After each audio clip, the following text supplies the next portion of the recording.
No se diga más por Top Latina.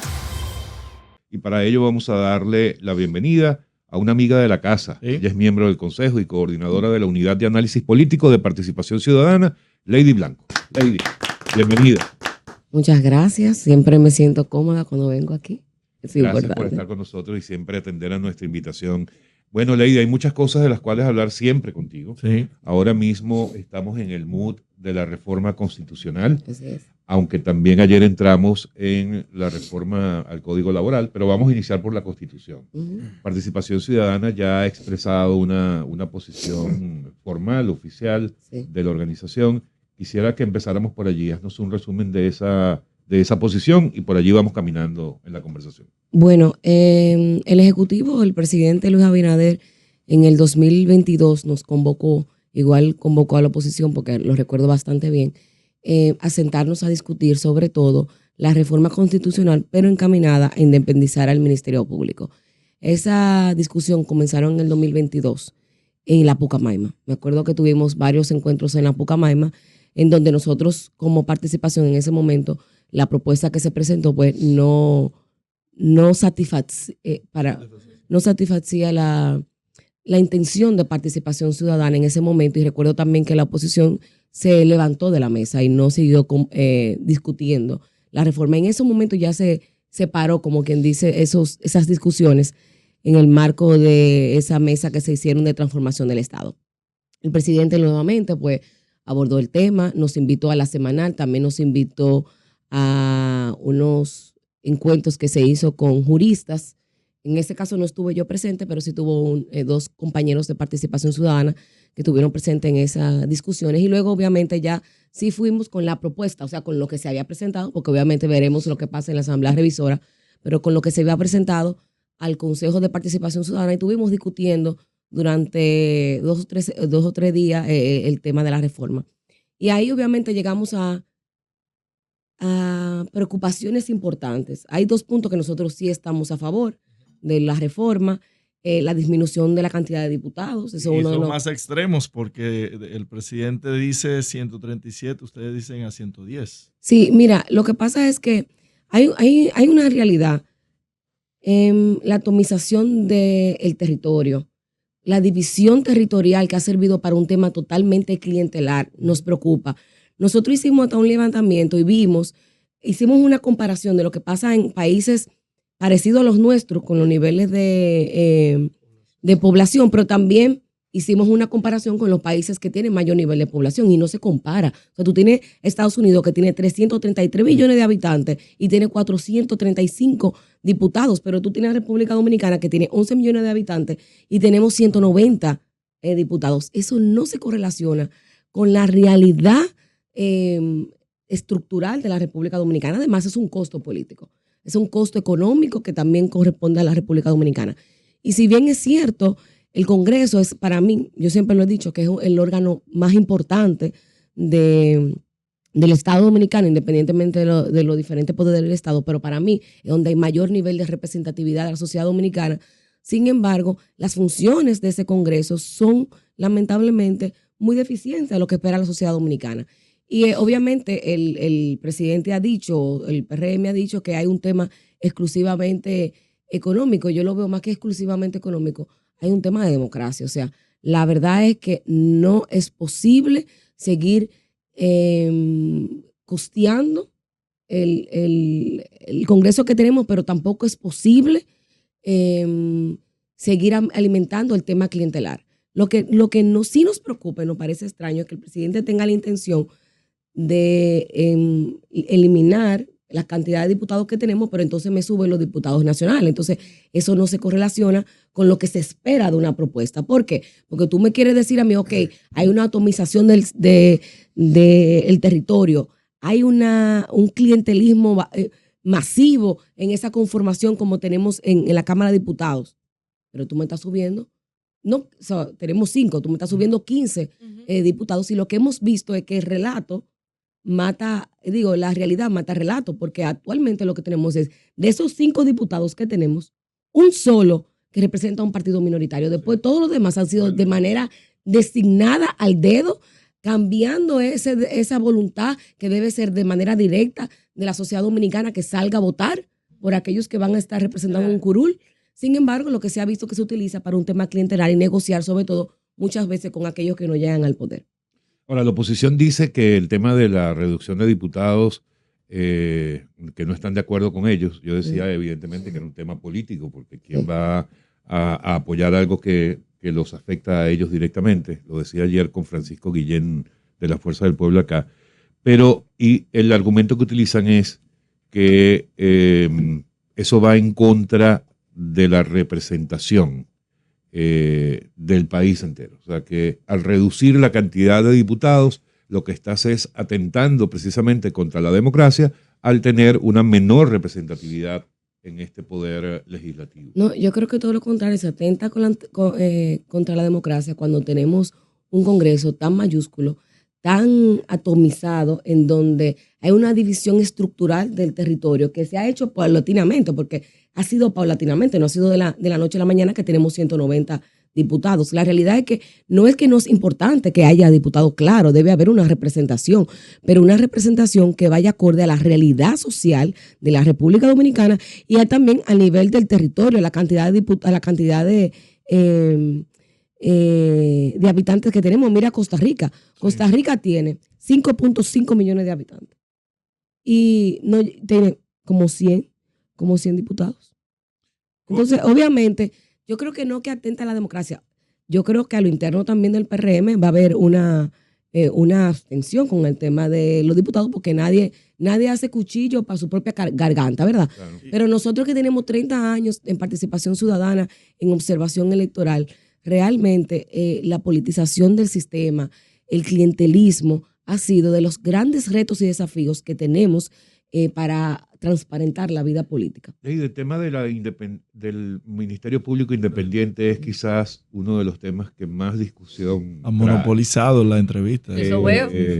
Y hay quienes dicen que es una pantomima del presidente Abinader y de su partido el pretender vender la supuesta independencia del Ministerio Público. Y si vamos a voces como la de Leonel Fernández, quien parece que la Constitución del 2010 era ya santa palabra y que más nadie tenía derecho a reformar la Constitución en lo adelante.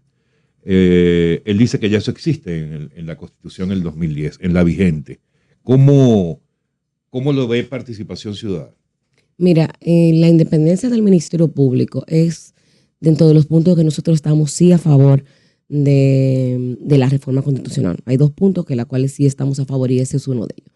Sobre todo porque lo que hemos visto en el ejercicio político constante, y es claro, es que todos los que han llegado a procuradores han sido parte de una cuota política partidaria, han sido partícipes de una estructura partidaria, han hecho, porque lo vimos también en pasadas ocasiones, han hecho hasta política, o sea, política partidaria de caravaneo, que no tiene una relación con eso que uno aspira de una verdadera independencia del Ministerio Público. Además, ha sido la bandera del presidente desde inicio. No podemos decir que ha sido por la reforma. El presidente, desde que comenzó su campaña en el 2020, ha abordado en reiteradas ocasiones la independencia del Ministerio Público. Entonces, nosotros sí estamos a favor de esa modificación que dote de verdadera independencia, sobre todo también quitarle esas competencias a la Procuraduría del sistema penitenciario, que es uno de los grandes retos que tiene esa Procuraduría. Pero perdona, Lady, y les juro que es la última pregunta. No, pero si tú quieres yo me voy. Señora, hasta mañana. Lo dejamos a Alex en su pero te pregunto, Lady. Sí. ¿Tú consideras que el ejemplo de estos 4 años que ha dado el Ministerio Público, en los que los casos de corrupción, sobre todo, que es lo que más le interesa a la gente, sin duda alguna, es un buen ejemplo para seguir por ese camino? ¿Tú no crees que la verdad es que ha habido deficiencias que uno lo que más dice es, bueno, pero si uno ve los resultados, ¿no?, de algunos procesos que han llevado adelante, tú dices, bueno, sí, Miriam Germán será pulcra, será honesta, será transparente y todo lo que tú quieras, pero el Ministerio Público como tal ha respondido a lo que hubiera esperado la opinión pública que votó por un Luis Abinader en el 2020? Yo creo que más que si el Ministerio Público ha respondido a lo que espera la sociedad dominicana, hay que preguntarnos si el Poder Judicial ha respondido a lo que espera la sociedad dominicana. Primero, hay que estar consciente de que muchos de esos casos no fueron ni investigados ni conformados en esta nueva conformación de la Procuraduría. No solamente estamos hablando de Odebrecht, ahí hay casos que fueron muy sonados, como el caso de los 3 brazos, y que obviamente dio a la expulsión del juez que estaba en representación del caso, y también tenemos el caso de los Tucanos, que han sido lamentablemente más de esa, vamos a decir que esa jurisprudencia de la impunidad. Entonces, lamentablemente, esos casos no fueron estructurados en esta nueva Procuraduría. Ahora bien, claro, hay muchísimos temas pendientes, tienen esos casos que están pendientes, que se están conociendo ahora, pero hay casos de esta nueva administración. Tenemos el caso del ministerio, tenemos el caso del Ministerio de Educación en la pasada gestión de Furcal, que todavía no tenemos. Me imagino que ellos tienen que estar investigando. Nosotros, la verdad que nosotros de participación hemos hecho varios llamamientos a esta Procuraduría, también con el caso de Intran. Son esos casos, aparte de solamente esos dos. No, ni se sabe qué pasó con los semáforos. No, todavía no se sabe. Nosotros preguntamos, están que en fase de investigación. Bueno, eso sí, la verdad que nosotros le hemos dado seguimiento y nos han dicho que está en fase de investigación. Sin embargo, esos son los dos casos que obviamente la sociedad dominicana tiene más presente. Pero participación, hay 28. Exactamente, participación ciudadana hizo un levantamiento y hay como 12 casos de esta nueva administración que nosotros hemos hecho el llamamiento a la Procuraduría. Así que ha quedado a deber, ¿verdad? Bueno, le toca dar respuesta a la sociedad dominicana. Con el mismo caso del Ministerio Público, en la propuesta se habla de colocar al procurador inamovible por 2 años. ¿Qué posición tiene Participación Ciudadana sobre eso? Quien preguntó fue Karina, no fue Alex, por si acaso hay una confusión de la voz. ¿Qué vaina con este tipo? Señores, déjenle relajo, adelante, Ley. En Participación Ciudadana llegamos a un consenso, pero a lo interno sí tuvimos muchas discusiones con respecto a la inamovilidad del Ministerio Público. A veces la gente entiende que inamovilidad es vitalicio. Y la realidad no es así. Ahora bien, Participación Ciudadana expresó que lo que está de acuerdo es con lo que se presentó anteriormente, no con la movilidad actualmente con los 2 años, porque los 2 años va a permitir que el presidente en turno, el que entienda, si aquel que no corresponde a esa visión que tiene en ese momento el presidente del Ejecutivo, puede inmediatamente hacer una remoción. En el caso anterior era a través de un juicio político. O sea que eso da un poco más de fiabilidad al proceso de cambio de un procurador. Pero que a los precedentes que nosotros hemos tenido, por ejemplo, de juicio político, parece que no pasaría nada. Hay uno de los aspectos de la reforma que ustedes han planteado públicamente y es lo relativo a la reunificación de las elecciones. La reforma que presenta el presidente se propone unificar las elecciones en el año 2032 para que se celebren todos los niveles eleccionarios en un solo día. Sin embargo, ustedes, de acuerdo al comunicado que leí, me corregirás, proponen que se vuelva al modelo anterior en el cual había un intercalamiento de 2 años entre las elecciones congresuales municipales y las elecciones presidenciales. Háblame un poco de eso. Mira, nosotros tenemos 30 años en el proceso de observación electoral y la verdad es que hay grandes retos en el sistema electoral y uno de ellos persiste en el clientelismo, pero también en los tiempos de campaña. Eso es una realidad que tenemos aquí. No hay un respeto a los tiempos de campaña. Los partidos políticos y los candidatos hacen lo que le dan la gana con lo que establece la ley. La ley también tiene pocas garras, sobre todo para la Junta Central Electoral, controlar esos tiempos de campaña. Pero con el tema de la unificación de las elecciones, a mí me preocupa mucho algo, porque así como quizás no se llamó a la procuradora para que opinara con la reforma, no sabemos si se llamó también a la Junta Central Electoral para que aportara a esa discusión. ¿Por qué? Porque hablar de unificación de las elecciones, estamos hablando de 7 niveles de elección. Con un voto, porque ahí no se ha hablado de la automatización del sistema, estamos hablando que vamos a volver a contar a mano, pero a contar a mano con una unificación de las elecciones, con 3 niveles de... Tienes la plurinominal, que es más fácil, pero tú tienes 3 niveles de preferenciales que van a ser más complejos cuando tú estás en un tema de conteo. Entonces nosotros ya nos hemos acostumbrado a que tengamos resultados inmediatos. ¿Por qué? Porque se ha volcado un poco más la tecnología para que el conteo sea más, la transmisión sea más rápida. Eso va a ser imposible. Como está estructurado actualmente, o sea, como ellos lo presentaron, eso va a ser imposible. Aparte de eso debilita el liderazgo municipal. ¿Por qué? Porque anteriormente la razón por la cual se volvió a esta nueva conformación era por el tema del arrastre, pero ya el arrastre no existe. Pero en una unificación de las elecciones ahí va a haber un arrastre invisible. Claro. ¿Por qué? Porque ¿qué hay? Una barrida, es una barrida. No, y ahora lo que hay es un arrastre inverso. ¿En qué sentido? En que el partido que logra dominar la mayoría de los espacios municipales genera una especie como de prejuicio, claro, en el cual, bueno, el expresidente Danilo Medina lo dijo, el que febrero condiciona mayo, y lo dijo también Abinader en su momento. Pero eso también se debe a que todavía tenemos que educar mucho a la sociedad dominicana. Aquí hay un voto no solamente clientelar, no vamos a decir que totalmente hay el voto consciente, ese voto consciente todavía tenemos que afianzarlo, porque hay un voto de moda, hay un voto tradicional, pero también hay un voto de clientelar que arrastra, como tú bien decías, el que gana en la municipal, eventualmente gana en la presidencial. Sin embargo, como está ahora actualmente, es imposible. Y nosotros le dimos de la observación, miren, en octubre los partidos hacen su proceso interna. Pero ¿qué pasa? Nosotros no estábamos de acuerdo, pero los partidos lo aprobaron así.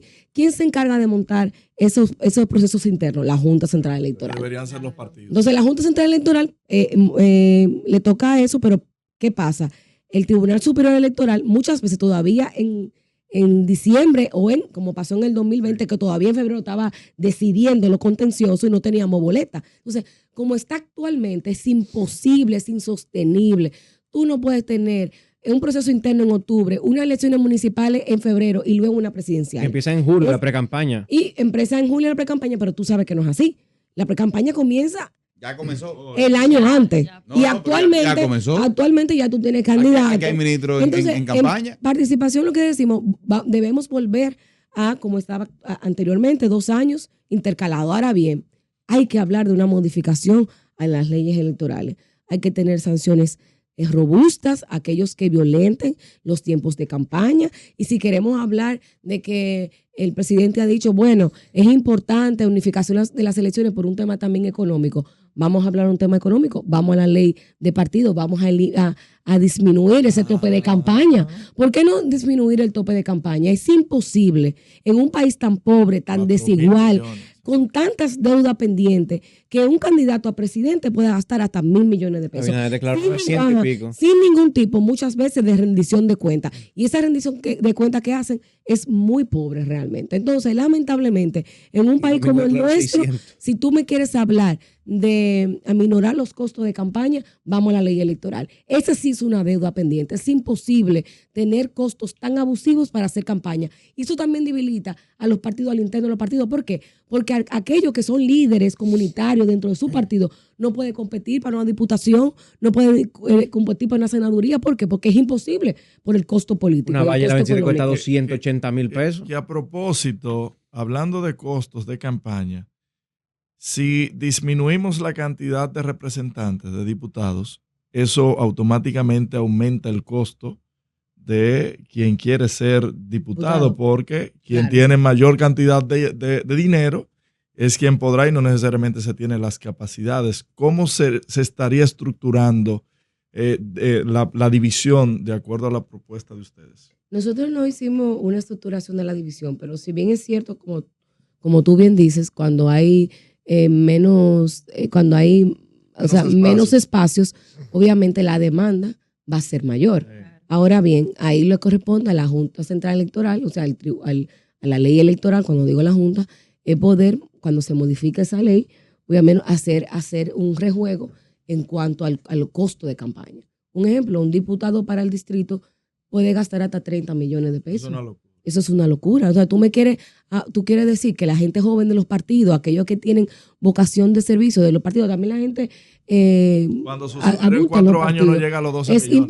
Es imposible hacer campaña. Entonces, ¿qué tú tienes que hacer? Muchas veces recurren a esos empresarios que no son empresarios realmente, que vienen de intereses espurios. Yo te financio una campaña y tú no haces las debidas investigaciones del lugar. Y por eso tenemos gente vinculada al narcotráfico, al lavado, a intereses espurios o a las bancas que están sentadas en un curul. Y eso no quiere decir que representen los mejores intereses de la colectividad. Entonces, obviamente, tenemos que hablar cuando se aborde el tema de la disminución de los diputados y de la estructura de la unificación de las elecciones, abordar obligatoriamente la ley electoral. Lady, pero de los diputados nacionales que tú lo mencionaste anteriormente, ¿ustedes están de acuerdo con que se mantengan 5 o que se eliminen completamente? Mira, la verdad es que si se mantienen 5, debería ser con una reforma a lo que establece la Constitución, porque se supondría que debería ser para generar mayor pluralidad, donde hay espacio también de minorías, que se le permita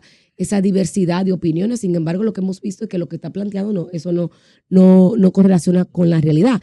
Y es más, la ley electoral tiene una trampa, porque establece que el primer escaño va a ser para el partido que adquiera el 1%. Pero ¿qué pasa? No te dice qué pasa con los siguientes escaños. Claro. Y al tener ese vacío de interpretación, lo que han hecho los partidos es que se los rifan entre ellos. Entonces, si hablamos de esos 5, pero no tiene sentido tú subírmelo a 15 para un tema clientelar, no tiene sentido. Lady, yo no puedo dejarte ir, sería irresponsable de mi parte, sin preguntarte por el tema de la educación. El presidente ayer, una vez más, anunció una convocatoria o le pidió al CES que convocara a los distintos sectores para un nuevo pacto por la educación. Participación Ciudadana tuvo valga la redundancia, una participación importante en aquel momento del 4%.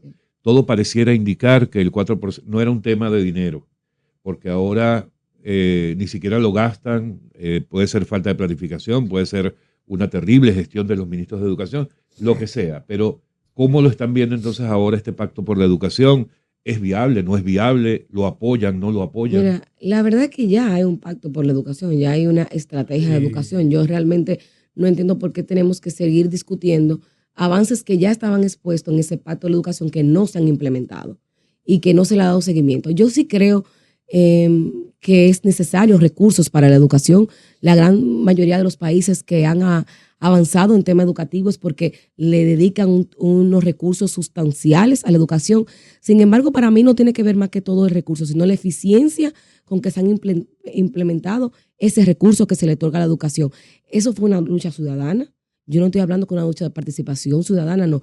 Fue una lucha de toda la sociedad dominicana que entendió que una de las deudas más importantes e inconclusas en la República Dominicana ha sido la educación, y por eso salió a marchar. Y yo creo que debe seguir el 4%. Ahora bien, lo que debemos que identificar es qué está pasando con esa aplicación de ese 4%. Hay un tema no solamente de gestión. Para mí es que la politización del sistema ha sido tan mayúscula en ese sistema educativo que lo vemos hasta en la conformación de la ADP. Nosotros a veces no entendemos cómo un órgano que debería ser tan importante como el ADP, es el órgano que muchas veces bombardea los procesos. Torpedea. Tú tienes un ADP que todo inicio del año escolar hace una huelga. Entonces, tenemos que hablar de qué está pasando con la educación, pero también tenemos que hablar de qué se está haciendo con cómo se está formando a esos educadores. Estamos sacando muchísimos intentos de docentes que van al sistema educativo con muchísimas deficiencias. Y deficiencias que vienen arrastrando del sistema de educación superior. O sea, tú me estás formando docentes que van al sistema educativo con muchísimas deficiencias. Entonces, ¿qué van a hacer? A multiplicar, obviamente, la deficiencia. Entonces, hay muchos factores importantes. Yo creo que más que un pacto por la educación, yo creo que hay que abordar lo que ya se tiene, ver qué se puede mejorar, qué es lo que se tiene, pero aplicarlo. ¿Has hablado con el ministro? ¿Te has sentado a hablar así? Sí, he ¿Has hablado tenido con la el ministro. suerte? Ah, no, pero está muy Sí, afortunada. Mira, el ministro es una persona, a mi entender, es una persona que me parece que es una persona seria, que viene del sistema educativo ya, de muchos años, porque es presidente, dueño de una universidad. Me imagino que conoce muy bien el sistema. Ha tenido confrontaciones importantes también con un sector empresarial que se ha lucrado del sistema. Yo creo que eso es importante decirlo. Pero le pasó el negocio a sus Pero amigos. yo creo ciertamente que ha habido debilidades importantes en ese ministerio. ¿Y en él? Yo creo más que todo quizás en su forma, la forma como él ha abordado el consenso. Yo creo que es uno de los grandes retos que ha tenido él como ministro. Esa forma de cómo abordar los consensos yo creo que es una debilidad. Todo ministro sabe, y todo el que llega a una función pública sabe que hay sectores, todo tipo de sectores, y usted tiene que lograr sinergias con los sectores del sistema. 4.300 niños se quedan fuera del sistema de educación pública. ¿Qué opinión le merece? Ojalá y desde Participación Ciudadana se pueda llevar este caso al Tribunal Superior Administrativo para poder empujar a que este ministro le pueda un recurso de incumplimiento, porque caramba, ¿cómo es posible de 4.300 niños? Se supone que debe haber una planificación, y la planificación no debe comenzar 3 meses antes de iniciar un año escolar. La planificación debe ser durante el año escolar, y que tú puedas identificar dónde están esas deficiencias y dónde van a estar las oportunidades de mejora. Se supone que eso debe hacer un buen gerente. Ahora bien, la verdad es que es un tema muy complejo, el tema educativo en la República Dominicana, y es de las deudas más pendientes. Hay otros colectivos, Participación Ciudadana está muy enfocada en los temas de las reformas. ¿Por qué tan importante para nosotros? Porque cuando tú tienes un partido que tiene mayoría en un congreso, yo creo que es importante hacer el contrapeso. Ese contrapeso que se ha perdido de la oposición, porque la verdad es que fue ayer que algunos de los partidos, o el viernes que algunos de los partidos, a pesar de que había ya más de 15 días con este tema, yo decía, ¿dónde está la oposición? ¿Dónde está la oposición? Necesitamos una oposición crítica, pero que construya, no una oposición que sea crítica politiquera, sino una oposición que construya, que genere ciudadanía consciente. Hay una mitad de la población que votó por ello y que necesita que les escuchen. Y la verdad es que nos hemos enfocado en eso. Hay otros colectivos, Educa es uno de los otros colectivos que debe también hacer esos esfuerzos. Lady, contigo tendríamos que estar siempre las 2 horas de programa conversando. Yo no sé por qué te invitan con otra gente. Caramba. No, en vez de venir tú sola. Eso es así. Pero qué fuerte. Pero podemos armar un segmento semanal. Pero antes de que te vayas, rápidamente, 30 segundos.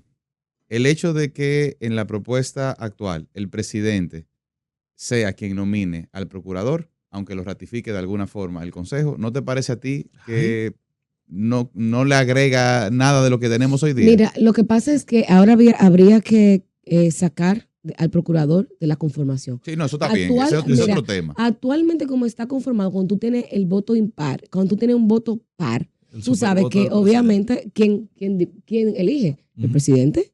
Es la persona que tiene el voto para decidir. Ahora bien, es una terna, en el sentido de que el presidente no llega como una terna, sino que el presidente presenta a uno, pero hay una conformación. Ahí habrá que decidir, y el presidente no tiene, si saca al procurador no va a tener la decisión. Lady, Leonel y Danilo dicen que es innecesaria la reforma. Cuando ellos estaban cuando ellos eran presidentes, para ellos era necesaria la oposición. La reforma. Les recuerdo que dentro el presidente Leonel Fernández hizo una de las reformas más sustanciales que fortaleció al sistema como tal.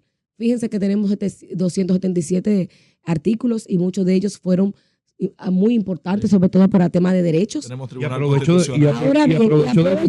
para el tema, para beneficiarse. Igual pasó con Danilo. Acuérdense del intento de modificar la selección para un tercer periodo, y tuvimos que salir todos a la calle. Entonces, lamentablemente, ahí le diré que yo te compro el hecho de que usted no esté de acuerdo con la unificación de las elecciones por la razón que sea. Sí. Yo te compro el hecho de que usted no esté de acuerdo con la disminución de los diputados por la razón que se entienda, porque obviamente es legítimo que sea así. Ahora, no te compro el tema de la reelección. ¿Por qué? Porque parecería que no tenemos memoria.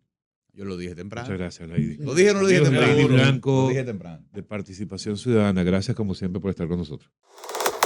No se diga más por Top Latina.